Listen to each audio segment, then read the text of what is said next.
We're continuing our segment on generational transfer here at the R.A. Brown Ranch. And with me now is Donnell Brown. Donnell, thanks for spending a few minutes with us today. Absolutely. Thank you. Well, the first question I have for you is, what was your immediate reaction after working all your life alongside all your brothers and sisters and family when Mom and Dad came and said, hey, it's time to split up the ranch? It was a surprise to me. We had done some financial planning years ago with some of the land, but as far as dividing it out to the 4 kids, I was a bit surprised. So when your folks came to you and gave you the assignment to devise a plan for splitting up the ranch, how did you and your siblings approach that? Well, it was interesting. Dad said, all right, we're going to divide up the ranch, and you're more involved in the seed stock, so I think you'll get that, and Jody's more involved in the farm, and I think we'll give him that. And Mom said, no, wait just a minute. We're giving this to them. Let's let them decide. And so I thought it was great wisdom on Mom's behalf, and it worked out well. Now, it was a bit challenging. To sit together and divide up a ranch that's been in the family now 5 generations. Yeah. But it was amazing, and it worked well, and we divided it up, and dividing the land was actually the easiest part. So as you and your siblings began that process, was it just you and your siblings involved, or did you involve the entire family?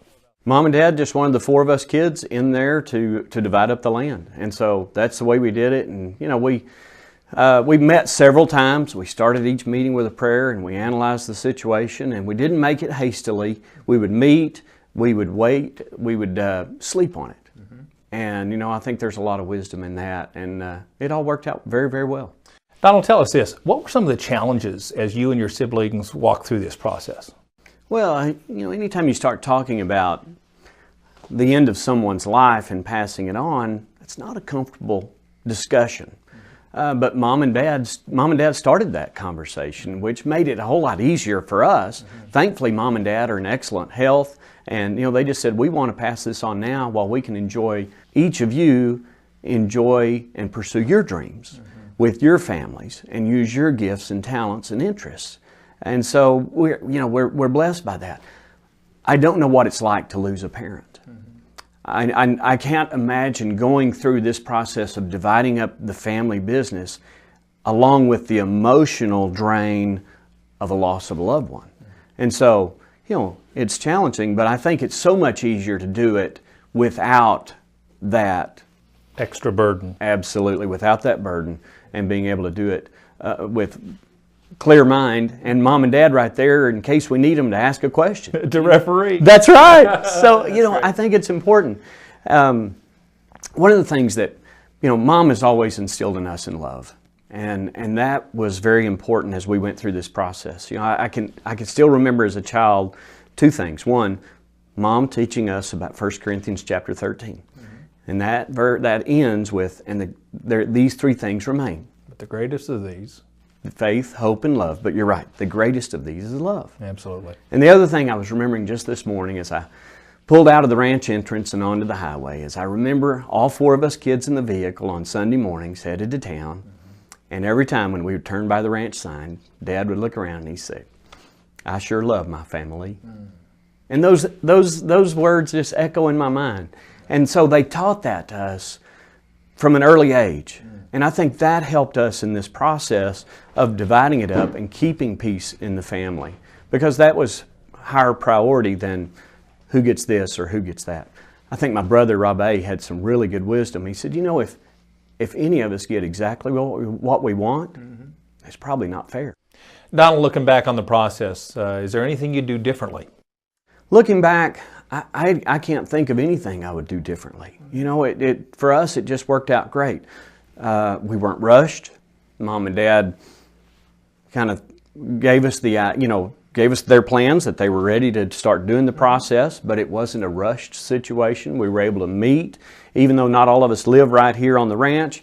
We would meet once a month and discuss how we're going to divide this thing up, what we'll do with the land, what to do with the cattle, what to do with the minerals, all of those different things, and it worked out very well. I don't think I'd change a thing.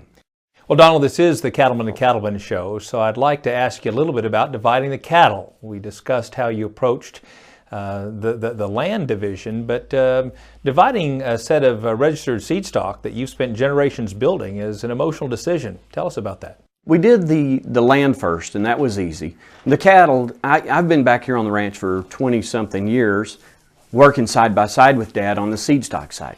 And that's my passion. That's Kelly and I's passion, is seed stock. My older siblings, my 2 sisters and my brother, they love commercial cattle, they love stocker cattle, and they're good at it. That's their passion. That's what they want to do. Seed stock's not really their interest. And so as we looked at doing the cattle, what are we going to do? We could divide them up 4 ways. But it's going to be hard with 4 different breeds and not equal numbers of breeds and different values of the cattle. How do we divide them up? Since my siblings were more interested in commercial cattle, we talked about it and decided, one, Mom and Dad have poured their whole life into the seed stock program. We've been raising seed stock cattle since the 1890s. Why don't we let their life legacy live on through these cows as registered seed stock to the industry and be a blessing to the industry? And with that, help the cattle bring great value for what their seed stock value would be worth. And then if some of the family wants to buy a few out of the sale, that's fine. And we were very transparent by that. And then, so our hope was the cattle would live on, the industry live on with those cattle, Mom and Dad's legacy live on through the cattle, and that our siblings would probably have more money in their pockets to buy commercial cattle to stock their part of the ranch. And it worked out very well. Tell us about some of the changes and some of the challenges from transitioning from a large multi-family operation to individual operators of your own ranch. There are a lot of things that I hadn't done here on the ranch. My sister Betsy had always done the accounting.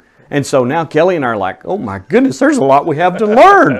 and so that was one of the challenging things in that transition is, you know, we're downsizing. We don't have as many cattle. We don't have and yet here Kelly and I, we're still going to sell 600 bulls each October. And we're doing that with the help of our cooperator team and because Mom and Dad gave us enough lead time to do some planning where we could buy some commercial cows, put embryos from our best donor cows and rebuild the cow herd. Sure. And so it's worked out very well. So what are your plans for the future? Well, Kelly and I, we want to continue to be right here on the ranch in the house where we all grew up at our headquarters, keep having bull sales every fall. And well, I think as someone coined years ago, we want to keep raising cows, kids, and quarter horses. Now looking forward 10 years from now, how will you gauge the success of the decisions you've made? 10 years from now, success to me will be defined if all our families are still doing what we love to do and we still have peace in the family and we are a family. That to me is success. Thank you, Donnell, for all your candor and your insight. I appreciate it. Thank you.